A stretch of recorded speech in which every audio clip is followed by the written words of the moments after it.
Hey everybody, welcome back to A Higher Future. I'm UB Simigneti here at Interview IA, and I'm joined as always by Nicole Gravagna. Hello, Nicole. Hi, Yubi. Thanks for having me again. Always, always. It's a team effort. So we are excited to talk to Kelsey Witmer today. She is the Senior Lead of Employee Experience at OppLoans, which is a cool role that we're going to explore. But first of all, welcome, Kelsey. How are you? Thank you. Hi, I'm doing well. I'm excited to be here. So thanks for having me. Yeah, absolutely. Absolutely. Well, I think we want to dive in first because this role of employee experience seems to be a fairly new vertical within HR, kind of much like I think DEI specific roles have been over the last few years. So, let's talk about your role first. Like, tell us a little bit about what the role is, how you got into that role at OppLoans, and kind of go from there. Yeah, great question.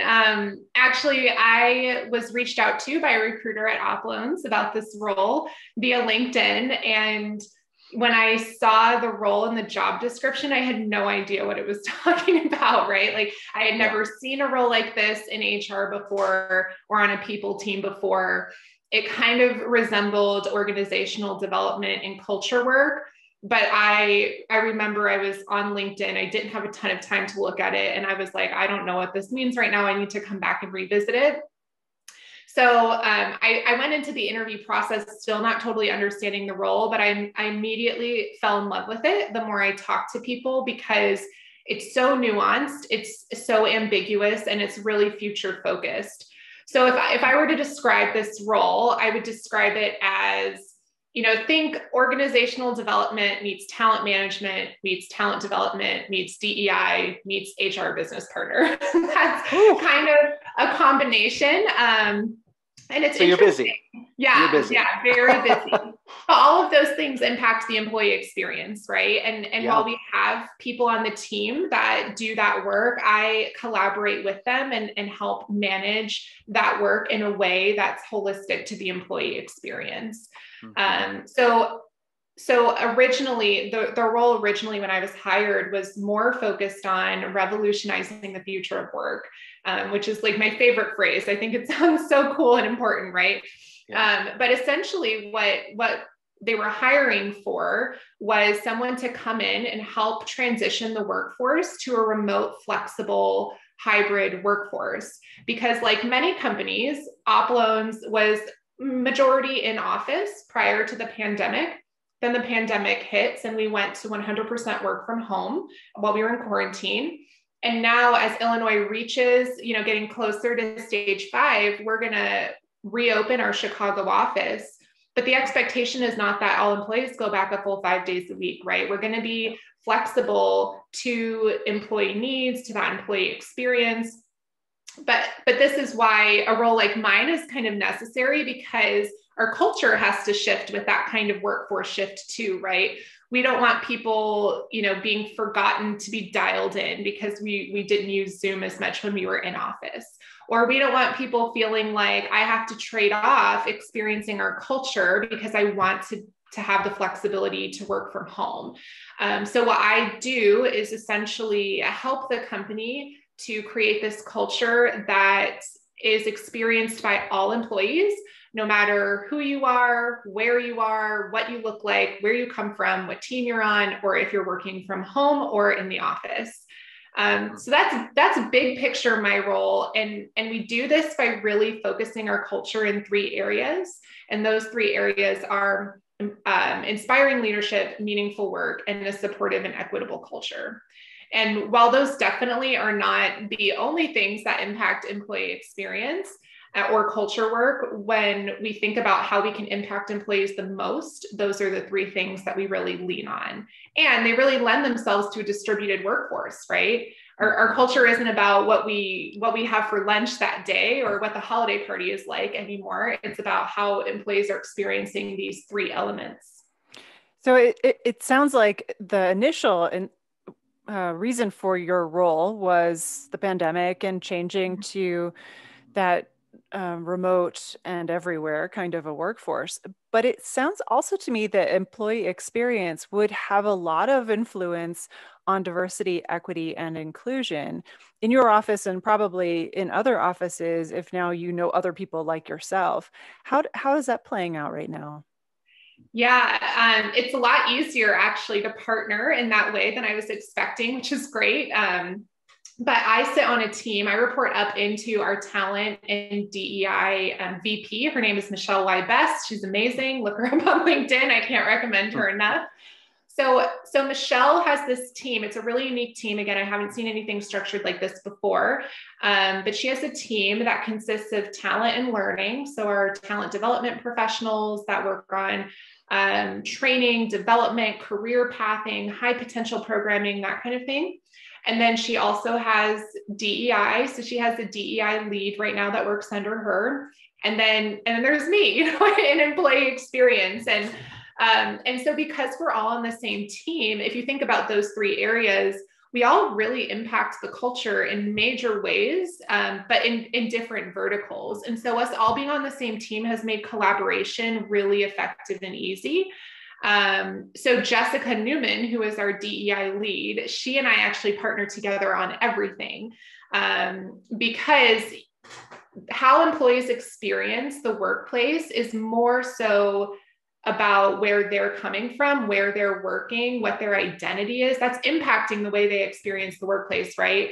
And so we do things like analyze our pulse survey by filtering results by ethnicity and or gender identity, right? Understanding how different groups of people experience life at OppLoans is really important for both of our strategies, and employee experience and DEI. So she's been a really great accountability partner. And one of my biggest concerns in this role and the culture that we're working to build is making sure that there's equity no matter where you're working, right? It's an equitable experience, whether you're in the office or out of the office. And Jessica is trying to make sure it's an equitable experience no matter what you look like or what background you come from, or how you identify. And so there's so much synchronicity there that we just work together on almost everything, and we're accountability partners for each other. Well, one thing I wanted to quickly ask, sorry, Nicole, I wanted to go back a second because it's kind of a newish role.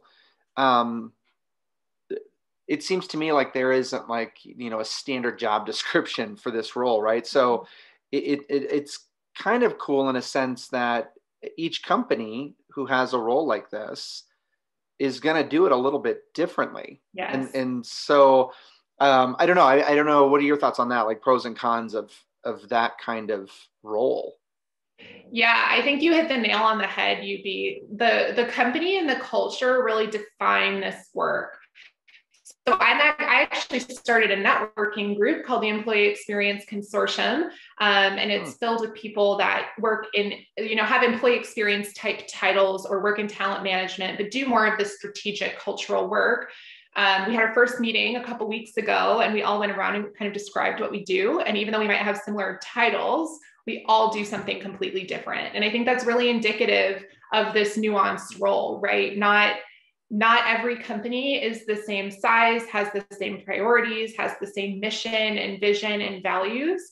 And this work is so driven by that. So I have to really understand what our company priorities are and where we want to go in the future in order to build out this strategy. And I think that's the same for anybody in a role like this. So of course the roles look different because all companies have different direction and journeys, right? So yeah, I think you're 100% correct. Wow, that's really cool. It's a really cool opportunity. Yeah. I wanted to highlight what you said you were doing with the DEI. I forget what the name of what the title was, but with the folks that are focused most on DEI, it sounded to me like you're really looking through some deep measurements of what's happening in real life, in real time, in your office, and so that you can see what's happening by demographic. And a lot of companies have come to the realization now that it's powerful to do that, to see what's really happening and how that employee engagement and employee experience is happening by demographic, because it matters. I mean, that's how we're going to find out if it's an equitable experience. And so I just wanted to highlight that you guys are doing that, and that it's something that other companies, I hope, can take the lead on, or follow your lead on, and be brave about it, because I think there's some shyness around doing that, about splitting people up by demographic. We were all taught not to do that. And now we're starting to realize how important it is to recognize the truth of people's experiences are different. They just really are. Yeah. And I think that's one of the things I love working about OppLoans, right? I don't think they're afraid to turn on that light switch and see what's going on. And we have this really unique culture. Even though we're growing and we're, 500 plus employees, the way we work sometimes still feels really small, and in the best way, right? Like, we want to do things organically. We're not afraid to know where we can be different or be doing something better. I think our leadership team is absolutely amazing at leading the way in that. And now we have this team of DEI professionals that are really dedicated to helping lead that path. So it's the first time. So I've only been here, full transparency, I've only been here for one pulse survey so far. I'm only, 100 plus days into my role. So we've only had one pulse survey. It's the first time we've analyzed the data that way, but it's been extremely helpful in informing our strategies. Well, I think what's really cool, like we've always really believed that DEI lens really needs to flow through everything. And it sounds like that's exactly the approach you're all taking, sort of this multidisciplinary team collaborative approach focused through this DEI lens that touches everything, no matter what, and I think most companies are so siloed, right? And they don't even have, I always think DEI should sort of be like compliance. Like, it should be kind of this third party, like outside perspective that kind of has purview over everything, because marketing, messaging, and communication should go through a DEI lens, sales, finance, right? All of it, like, it should all flow through that lens to ensure that inclusivity of everything. And so that's why it's really cool. I love the structure, and I think that in one aspect is the future of work from a DEI perspective, is bringing those multidisciplinary collaborative groups of people together to kind of oversee that for the whole organization. Yeah. So one of the things that you said was that you're new in this role, but in doing a little research on you, I also learned that you just finished your master's degree in 2020, and the degree is industrial and organizational psychology. Yes. And so we end up talking to people who've been in their careers for a very long time, people who are just starting in their careers. And so, you're not just starting, but you have some fresh experience in going through the educational part of your career. And so I'm wondering now, because you have this, it's your job to think about the future. What are you going to see? What are you anticipating for the future of education for people getting into roles like the one that you have? And what would you change if you had your way? Yeah, I was really excited about this question when I saw it, because, to be frank, I actually have mixed emotions about IO psychology degrees, right? And so, just a quick clarifying point, industrial and organizational psychology is essentially like a master's degree in human resources, but more on the people side of it than the business side, right? So industrial is about systems and processes, organization is about the people. So it's about the psychology of people in the workplace. It's an awesome degree, super interesting. I think very much, I learned so much from them. I went to Roosevelt University. It's an awesome program. I'm still connected with some of my professors today, which is amazing. But the degree itself, I think if you ask anyone who's either been in the degree or is teaching the classes in the degree, the research is really disconnected from the application, right? And so when you go into grad school, I think no matter what program you're in, there's always an application route and a research-driven route. And I've always been more application-driven, right? I've worked throughout my degree. I've worked in HR since I graduated undergrad. I was never going to quit my job and do research and, stay in the scholastic setting. That just wasn't my goal. But what I was hoping to get out of the degree is to use the research to bring back to apply to my experiences, which I definitely was able to do, but it takes a lot of critical thinking, and I think in psychology degrees in general, it's hard to apply research because they isolate constructs in a way that you typically don't isolate constructs, right? I can't remove everything in the workplace except for this one thing that's impacting motivation and see how that impacts you, right? It's just like not how it works. So in the degree, if you're a student going through the degree, or if you've been through the degree, you know that you have to sponge a lot of information and absorb a lot of information and kind of take out bits and pieces that you can apply in an applied setting, right? Or in a job, or when you're out working. I think a lot of the research also gets published because they have really impressive statistics. Those statistics for people in the applied field are typically incredibly hard to understand, and the constructs being measured aren't always, what we want to learn about. So as far as the degree goes, I had great networking opportunities. I had really great foundational knowledge over cool things, right? Like occupational health and employee motivation and leadership development. I was able to conduct some of my own research, which was great. But using the research out there isn't as helpful as I wanted it to be, right? So to answer your question, Nicole, about the future of this degree and what I would like to see for it, or what I would hope to see for it, is this is so like anti-psychology, but like, let's take a step back from the science, right? Because what we experience in the workplace today is not so science or scientific driven, right? We are experiencing incredibly hard things in our social and political landscape right now. And I think that the area of IO psychology has such an opportunity to like research in new areas and in different ways. I mean, we just went through a pandemic that no one was expecting, and we made this transition to remote work 30 years faster than we thought we were going to. So there's incredible opportunity here for us to understand what's happening around us, how it's influencing and impacting people, and giving us tips and knowledge that will help us be better employers, right? Or be better HR professionals, or whoever is going through the program, whatever they're doing. So I don't know if that, progression in the degree will happen as quickly as I would like it to. But it definitely has some opportunity. With that being said, I don't regret my degree at all. That's not what I'm saying. I'm a lifelong learner, right? I think there's a lot of benefit to pursuing higher education. But it's just not always as applicable as you'd like. I'm glad that you said that. It's as a scientist myself, it's very clear to me that applying science to a real life environment is a sticky subject, because science is by definition done with controls in an environment where everything is defined ahead of time, which is just not the way the world works. And so applying what we learn in a controlled experimental setting doesn't always make any sense when we get to real life. And so there is that bridge. And it sounds like you're asking the world, hey, come up with the bridge, instead of focusing on the one side and the other and expecting us to just figure out how to make them connect.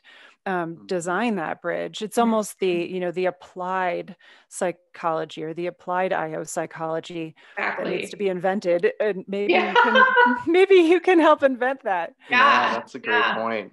Yeah, because the thing I have issue with, just when looking at statistics, right, is companies tend to take those statistics, and that is now the Bible. And so let's say that diversity numbers are 70%. Well, then an organization decides they need to be at 80%. But without taking the time to understand, and through, I think, the collaborative effort that you've all put together at OppLoans, to understand, well, what's really best for our company? Like, what is the most effective number for our company? Like, who cares what the standard is? I think we get stuck just, looking at those statistics and looking at that research and saying, well, we've got to do this based on that. And I don't know, I agree. I think it depends on the application. It depends on your company. Each company has their own DNA. Mm-hmm. And I think, again, that's why I love the approach that you all are taking. So where do you see all this going? Like, what is your kind of future of work prediction, that maybe others aren't thinking about? We've touched on a couple things in there, but. Yeah. So I have 3 predictions. I don't know if I'm confident enough to say that no one's thought about these yet, but these are things that I'm thinking about as I continue to strategize on what the future of work looks like for us at OppLoans. So my first prediction is around health and hygiene, right? I think companies are going to have to pay attention to this more so than they ever did, even when vaccinations are out there, even when everyone's, everyone's back to the workforce or has the ability to go back into work. The pandemic, I mean, we just experienced a year of being afraid to be too close to other people, right?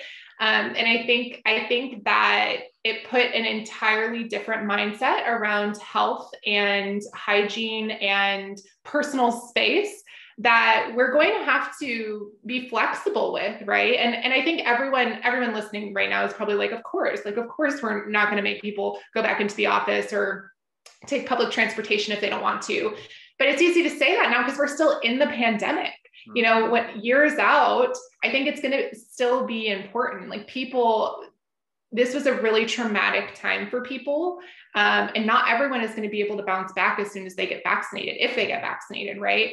So I think companies continuing to lead with that care and compassion and flexibility around people's comfort levels with their health is extremely important.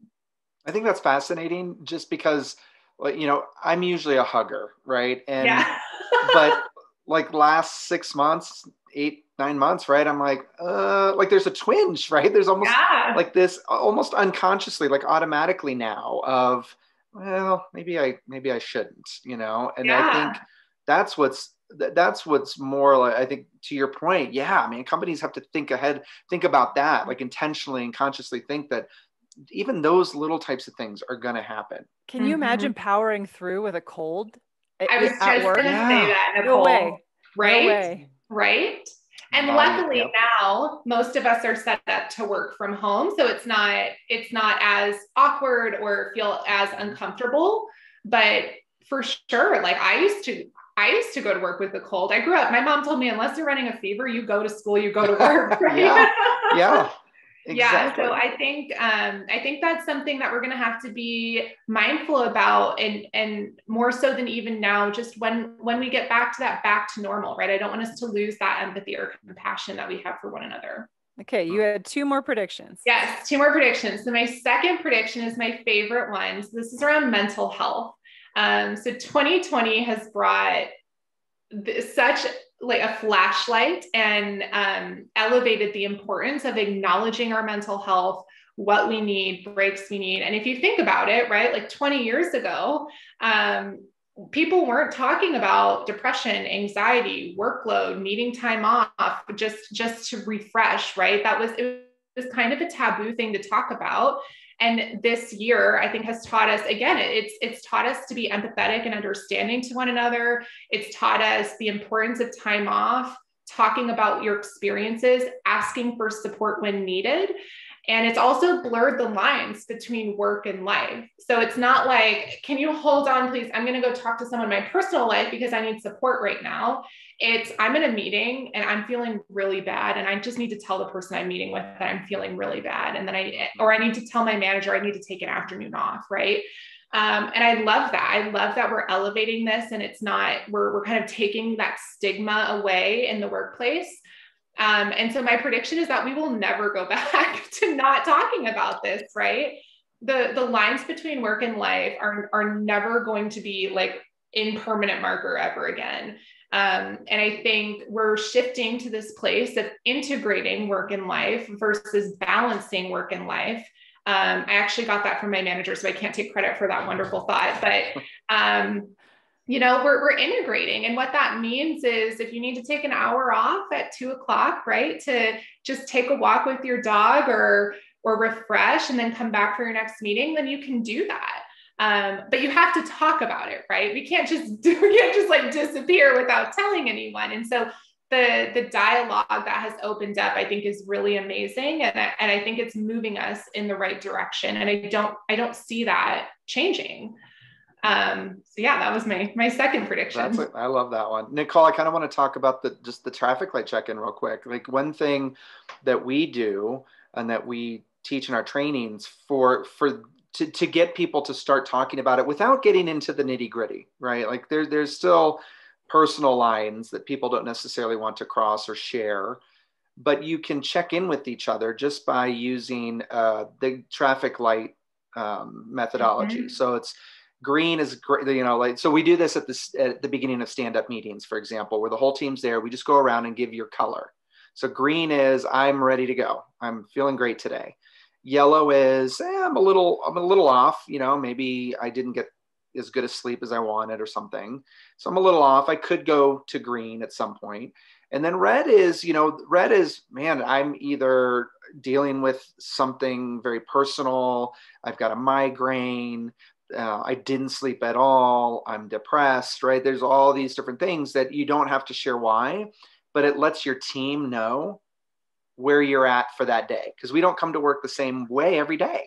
And to your point, like finally acknowledging that, but also giving people a way to let their team know. Because then what happens is for those people who are red, we've seen other people on the team step in to say, look, we know you still want to contribute today to the team's ultimate goals.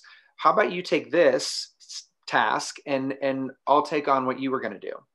Mm-hmm. And so they're still a part of the team. They still feel like they belong, but they're able to accomplish something that in that color they can still do. And so I think, but I love that because I think you're right.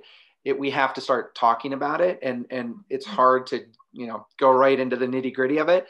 But there's ways to sort of ease into that, where then you just start to naturally build empathy for each other. I love that, UB. I was just taking notes as you were talking. I wanted to do this in my next team meeting. Yeah, definitely. You're totally right. We don't show up to work the same way every day, and we have to honor our energy levels as well, right? Mm-hmm. And I think a lot of us will talk about this in terms of having your Zoom camera on or off, right? Like if you need to turn it off, then turn it off, and I think that's hard for people, and it's especially just because we're not connecting in person as much. We want to see each other, but yeah, we have to honor where we're at for that day and be productive in different ways if needed. Yep. Yeah. Exactly. Okay, my number 3. Last prediction, right? This is I think I said the last one was my favorite one. This is also my favorite one. I have a hard time distinguishing favorites, right? Yeah.